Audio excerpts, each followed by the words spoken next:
دعوت اسلامی کے عاشقان رسول ہر مدنی ماہ کی پہلی پیر شریف یوم قفل مدینہ مناتے ہیں، یعنی فضول باتوں سے بچنے کی خصوصی طور پر کوشش کرتے ہیں، کیونکہ فضول باتیں کرتے کرتے انسان بارہا گناہوں بھری باتوں میں جا پڑتا ہے۔ ضروری باتوں کے علاوہ خاموش رہنے کی ترغیب کے سلسلے میں ذہن سازی کے لیے مکتبۃ المدینہ کا مطبوعہ دلچسپ اور ایمان افروز رسالہ خاموش شہزادہ یوم قفل مدینہ میں انفرادی اور اجتماعی طور پر پڑھنے کی ترکیب کی جاتی ہے۔ آئیے رسالہ خاموش شہزادہ پڑھنے سننے کے مناظر آپ بھی دیکھیے۔ اللہ ہمیں کر دے عطا قفل مدینہ، اللہ ہمیں کر دے عطا قفل مدینہ، اللہ ہمیں کر دے عطا قفل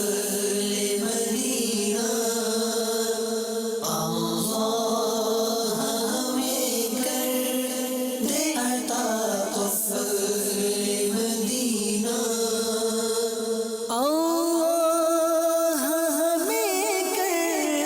دے عطا قفل مدینہ، اللہ ہمیں کر دے عطا قفل مدینہ، ہر ایک مسلمان لے لگا قفل مدینہ، ہر ایک مسلمان لے لگا قفل